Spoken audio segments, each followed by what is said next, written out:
All right. I'm going to try to deal with this topic that I not only have been warned to be cautious and practically not even do it on social media, do it in the text message, do it in the, DMs, keep it in the DM, but I'm going to deal with it.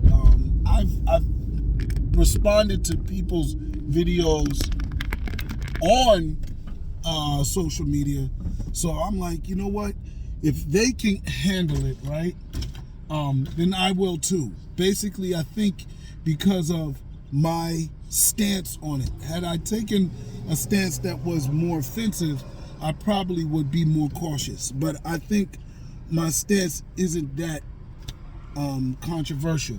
However, I do think it's unique. So let's roll. Sci-fi Express Lane, Jeff Carroll, writer extraordinaire. You know, I gotta big myself up, you know. And today's topic is, you know, the emasculation of the black male in cinema, and specifically the Marvel Universe. Let's roll. So,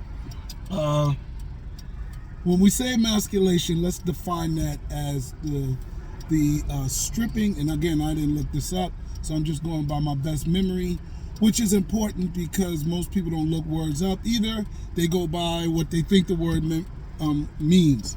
So, emasculation to me, right, is the demasculinizing. How do you define a word with another word? Demasculizing of men. All right, when you take or attempt to say something or do something or show something that depicts a man in his less masculine role, right? Doing something that is not masculine to make him less masculine, right? To make him less masculine. So, that said, do I think there's emasculation going on in film, or specifically the Marvel Universe? And I will say, first, the attempt may be there, coupled with, do I think it can happen? Now, do I think there's an effort to emasculate black men? What are the evidences of that? The evidence they try to bring forward is the no smashing, right? Falcon, War Machine, Storm. We was, you know, just in case she was gonna be with a black man. And who was there? Any other? Samuel Jackson, Nick Fury, right? So we got and Black Panther, 3 or 4 prominent black males. We're throwing Baku in there. Killmonger wasn't a hero, but he was in there. So we'll throw him in there, right? So we got all these guys, and none of them have a love interest, right? We're not talking to MC TV universe, right? We're talking movies. So this is a particular ideal that a prominent black science fiction writer has, that there is a lack of the smashing. You know, Hulk got a smash, Thor has love interest, Tony Stark's got children, Arrow dude, he's got love interest, what's his name? Star-Lord got a love interest. So it's a lot of people, right? Ant-Man has got a love interest. Deadpool's got a love interest. Spider-Man, of course, you know, he's got a love interest. Now, Winter Soldier, he don't really have one. But shoot, even Vision has one. So they may not be smashing, but they've all got love interest. Now, I argue if you're going to count Falcon's TV show against him, then you got to count Luke Cage show for him. And Luke Cage was in 2 shows smashing, and to me, he smashed the best person in. That's disrespectful. It sounds disrespectful. Only when I'm referring to Misty Knight, right? So it sounds disrespectful. They made love, right? Passionate one night stand. But Luke Cage went on a smash-a-thon with Jessica Jones, very much like She-Hulk. So we have that out of the way. But if you just want to stay with the MCU, okay, they don't have no smashing going on.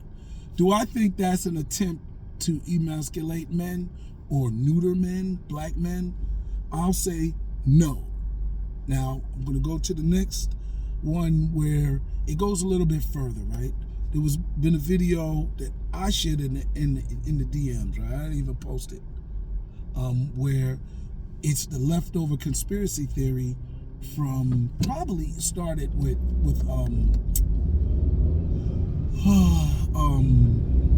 I don't want to say Nate Parker's Birth of a Nation, but that might have been a reverse emasculation. But because Nat Turner was the movie he was making, and Birth of a Nation showed Nat Turner to be very strong. But I'm not going to count that. But I do think that's a factor, right? It started with the movie Harriet, and when they added in the black slave catcher, and people was like, "Oh my God, that show the black man bad." It's this battle between black men or certain black men and black feminists, which I do think is a real situation, but I don't think it's made it all the way to Hollywood. So it continued from Harriet to The Woman King. Oh, don't go see The Woman King. Woman King is emasculating the black man. Look at the black men in the movie. And I'm mocking it. Bring it. If you want to debate me, you got my YouTube channel. You can get my email. Set it up. Let's debate it, yo. I've debated people before. I have no problem with it, I got enough historical evidence and knowledge to support it.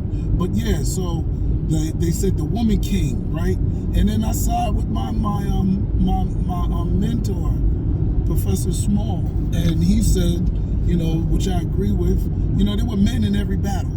The men had already been defeated. In the context, the only thing that could have been emasculating to the black man is, the selection of the story. Because the story was genuine in the sense that it was set in a historical context that was accurate, right? So let's debate that. Bring it. So now they said that was emasculating, right?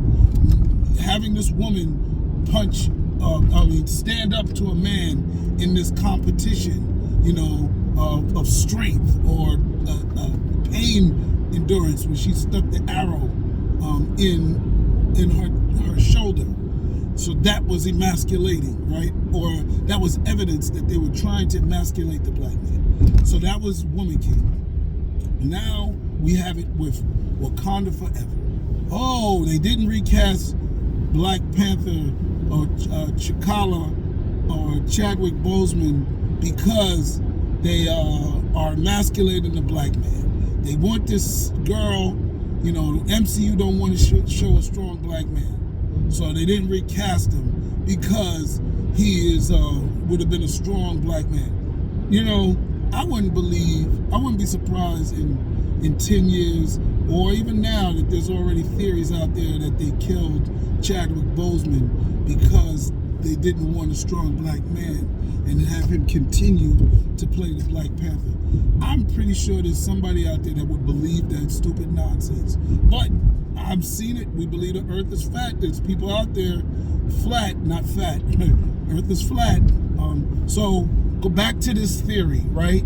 That Woman King, Wakanda Forever is emasculating the black man. And they say that the evidence is by the Dora Milaje, which I already believed that was emasculating, but they downed it, because it was Black Panther, it's movie. And then they showed that, there was a secret guard, a special elite task force that was being developed, right?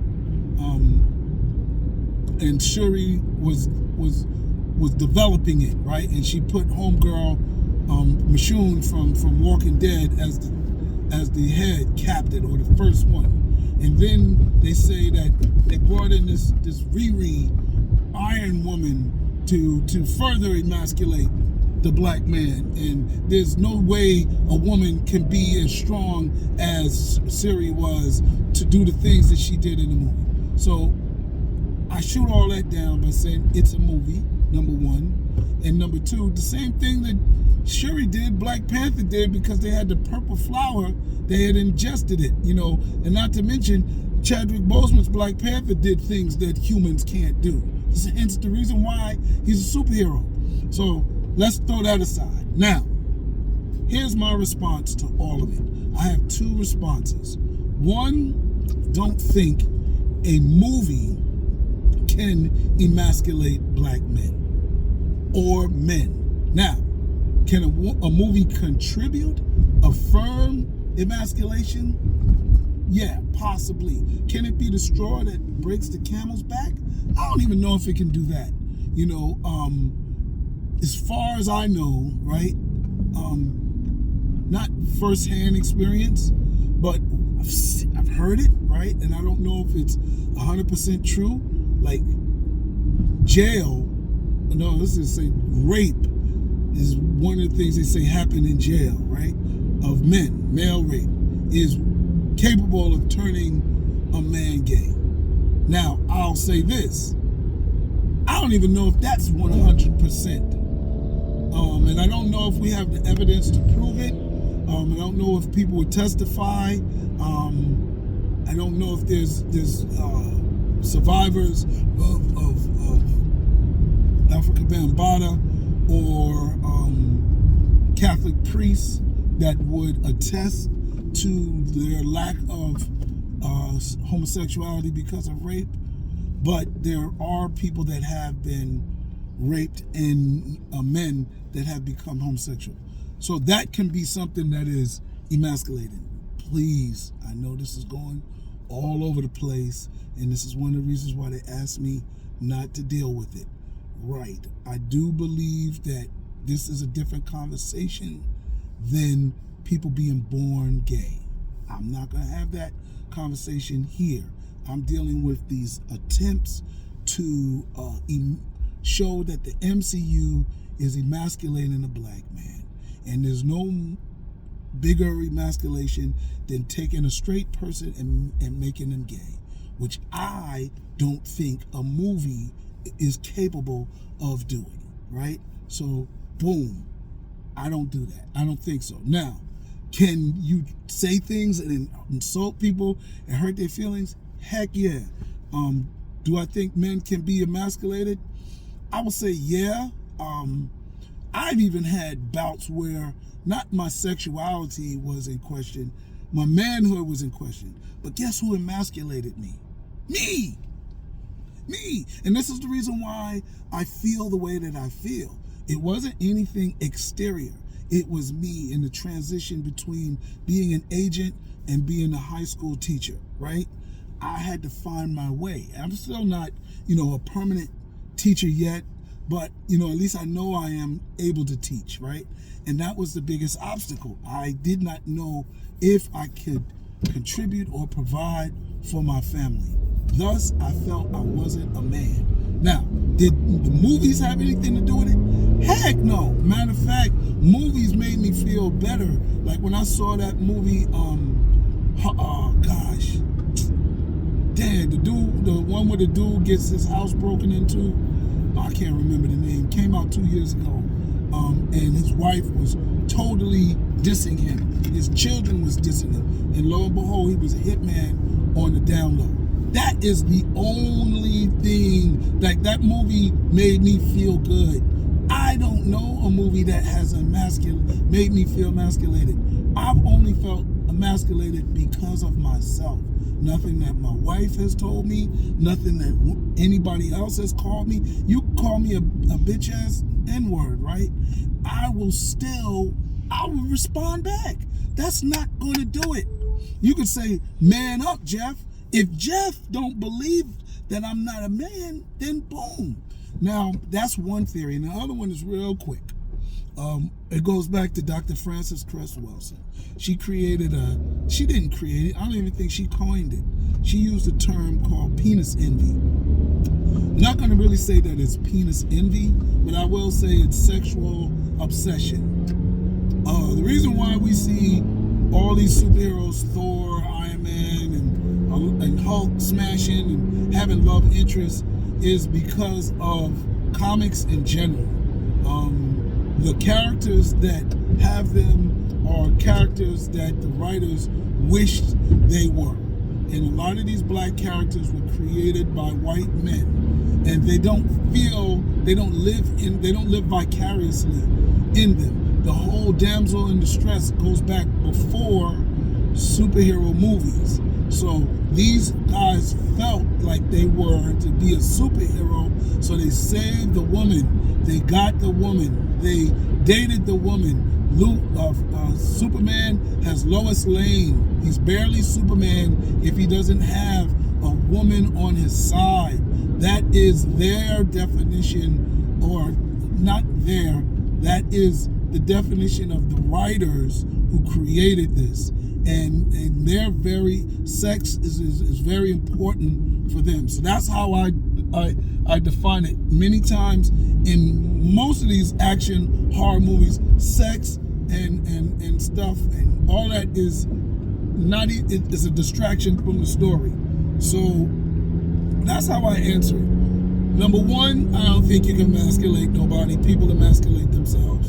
And two, I think the reason why we don't see the black characters, which I don't deny, my theory is that it is just because it's more important for the white writers to write these for their characters. The reason why I say that, as a black writer, I don't have my characters smashing. You understand what I'm saying? And I don't know a lot of other black writers who in certain stories have their characters smashing. Now, they have black families, don't get me wrong. They have love interests, don't get me wrong. But not even always is it about that.